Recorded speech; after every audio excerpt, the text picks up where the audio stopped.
Hello বন্ধুরা, কেমন আছো তোমরা সকলে?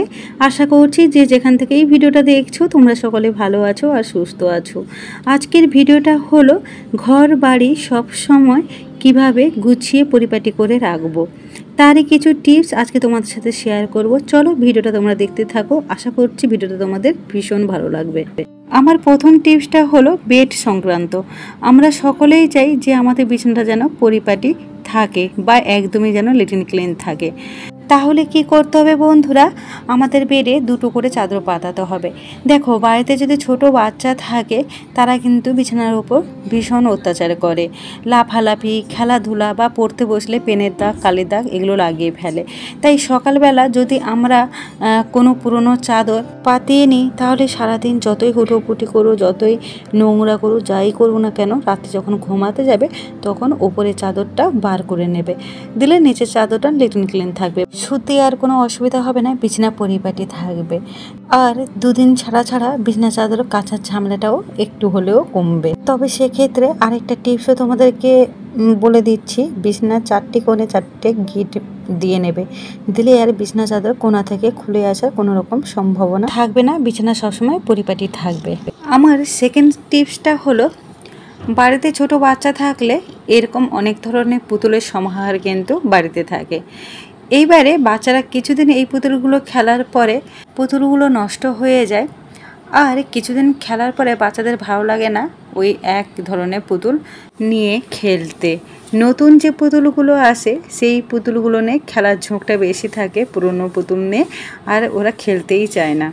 তো এই পুরনো পুতুলগুলো বাড়ির আনাচে কানাচে পড়ে থাকে, এদিক ওদিক ছুটি ছিটি থাকে, দেখতে ভীষণই খারাপ লাগে। আর এই পুতুলগুলো ফেলতে একটুও হাত যায় না। কি করে ফেলি বলো তো? এরাও তো আমার ছেলে মেয়ে হয়ে গেছে, তাই না বলো?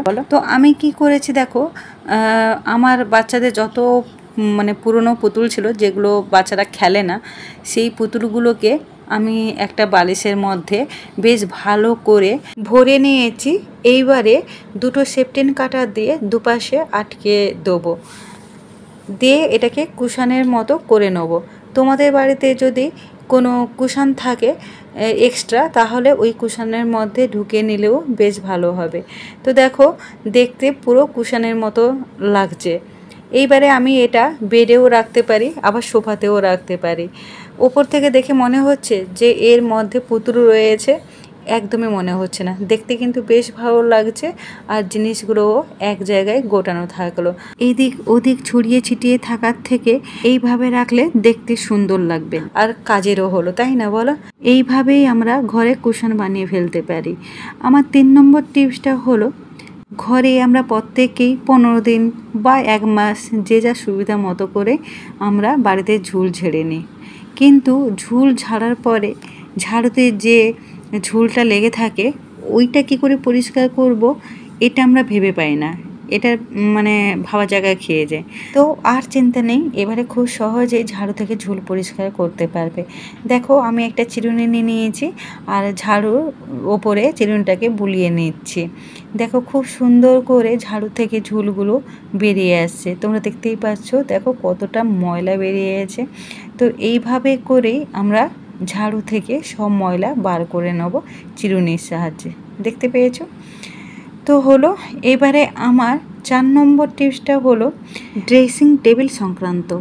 ড্রেসিং টেবিলে এই ক্লিপ বলো বা সেফটি পিন বলো, এইসব ছোটো ছোটো জিনিসপত্রগুলো এদিক ওদিক ছড়িয়ে রাখি। তার ফলে কি হয়, দরকারের সময় একদমই হাতের কাছে পাই না। আর জানো তো, দরকারের সময় কোনো কিছু হাতের কাছে না পেলে মাথাটা এমনি গরম হয়ে যায়, খুব রাগ হয় নিজের ওপরে যে কেন আমি জিনিসপত্রগুলো ঠিকঠাক জায়গায় গুটিয়ে রাখিনি। তো এক্ষেত্রে বন্ধুরা দেখো, আমি দুটো ছোটো ছোটো কন্টেনার নিয়ে নিয়েছি।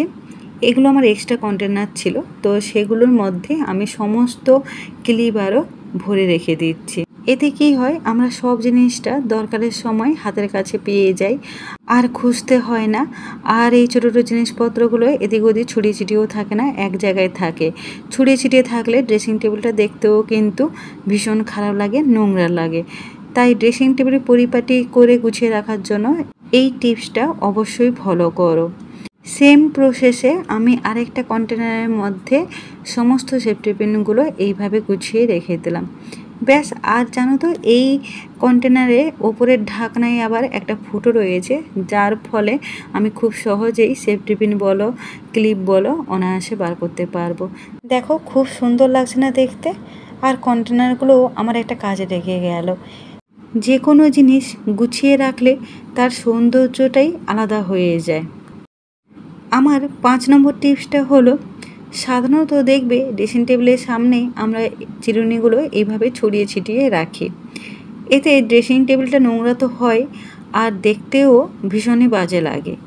যদি আমরা এই জিনিসপত্রগুলো একটা জায়গার মধ্যে রাখি তাহলে এটা কিন্তু দেখতে খুব সুন্দর লাগবে, আর ড্রেসিং টেবিলটা নোংরাও হবে না। দেখো আমার কাছে আমার হাজব্যান্ডের দেওয়া একটা কাপ, দেখতেই পাচ্ছ আমাদের দুজনের ছবি দেওয়া আছে। ভ্যালেন্টাইনে ও আমাকে গিফট করেছিল, আর এই কাপটা বাচ্চারা ফেলে দিয়েছিল, তো একটুখানি ভেঙে গেছে। তো এত সুন্দর জিনিসটা একটুখানি ভেঙে গেছে বলে একে তো ফেলে দিতে পারি না, কারণ এটা আমার ভালোবাসার স্মৃতি। তাই এই কাপটাকে আমি একটা কাজে লাগিয়ে ফেললাম। এর মধ্যে আমি আমার সমস্ত চিরুনি এইভাবে গুটিয়ে রাখি, আর এই কাপটা ড্রেসিং টেবিলের সামনে থাকলে আমার চোখের সামনে সব সময় আমাদের ওই দিনগুলোর কথা মনে পড়ে, ভীষণ ভালো লাগে। তো বন্ধুরা, তোমাদের বাড়িতে যদি এরকম কোনো ধরনের কাপ থাকে তার মধ্যেই চিরুনিগুলো গুছিয়ে রাখতে পারো।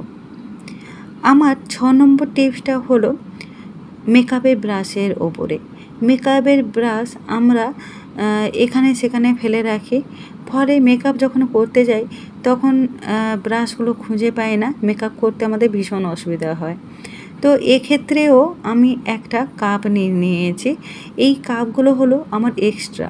বাড়িতে এক্সট্রা এই ধরনের অনেক জিনিসপত্র দিয়ে কিন্তু আমরা অনেক জিনিস রাখতে পারি, ঠিক আছে? সবসময় যে সব জিনিসটা কিনে এনে কাজে লাগাবো সেরকমটা কিন্তু নয়।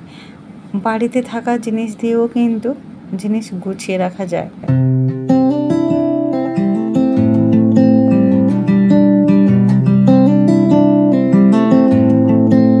আমার 7 নম্বর টিপসটা হলো, অনেকের বাড়িতে দেখবে আমাদের মতোই দরজার পেছনে এরকম হ্যাঙ্গারে গেঞ্জি ঝোলানো থাকে। এতে সুবিধে হয় ঠিকই, মানে বার করে নিতে আবার রাখতে সুবিধে হয় ঠিকই, বাট দেখতে কিন্তু ভীষণ বাজে লাগে। তাই এবার থেকে ভাবছি এভাবে ঝুলিয়ে রাখবো না, আমি এই জিনিসপত্রগুলোকে একটা জায়গায় গুটিয়ে রাখবো, যাতে জিনিসটা গোছানো থাকে আর দেখতেও পরিপাটি থাকে।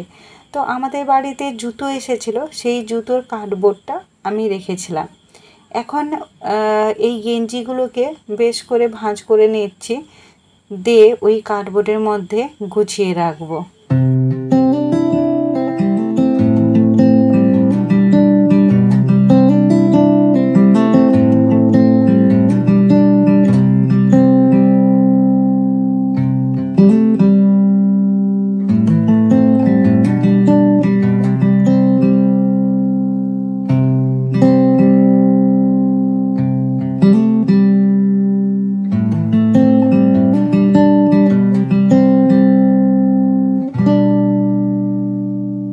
দেখো কার্ডবোর্ডটার মধ্যে আমি সমস্ত গেঞ্জি এইভাবে ভাঁজ করে গুটিয়ে রেখে দিলাম। যেভাবে রাখি না কেন জিনিসটা কিন্তু পড়বে না। এখন আমি আলমারির একটা দিকে রেখে দিলাম। এইবারে এখান থেকে প্রয়োজন মতো বার করে নিতে পারবে। তোমাদের বাড়িতে যদি এই ধরনের কার্ডবোর্ড থেকে থাকে তাহলে এর ব্যবহার এইভাবে করতে পারো। চলে এলাম রান্নাঘরে, কিচেনে। আমার 8 নম্বর ও 9 নম্বর টিপসটা হলো রান্নাঘর সংক্রান্ত। রান্নাঘরে চামচ, পিলার, ছুরি সমস্ত জিনিসপত্রগুলো দেখবে এদিক ওদিক ছড়িয়ে ছিটিয়ে থাকে, হাতের কাছে কোনো কিছুই পাই না। তো এখানে দেখো আমি আমাদের একটা বাদ দেওয়া কাপ ছিল, সেই কাপটা নিয়ে নিয়েছি। আর এই কাপটার না ঢাকনা খুঁজে পাচ্ছি না, তাই ভাবলাম এই কাপটাও আমি একটা কাজে লাগিয়ে ফেলি। তো বড় কাপটার মধ্যে আমি সমস্ত স্পুনগুলো আমি ওই কাপটার মধ্যে গুছিয়ে রেখে দিলাম। আর একটা কাপের মধ্যে আমি ছুরি, পিলা যেগুলো থাকে সেগুলো গুছিয়ে রেখে দিচ্ছি। আর এইভাবে গুছিয়ে রাখি বলে আমার খুঁজে পেতে কোনো অসুবিধা হয় না, সব কিছুই আমার হাতের কাছেই থাকে। আশা করছি এই টিপসটা তোমাদের অনেক কাজে লাগবে। আর কোনো টিপস যদি তোমাদের কোনো কাজে লেগে থাকে বা উপকারে লেগে থাকে অবশ্যই একটা লাইক করো আর কমেন্ট করে জানিও।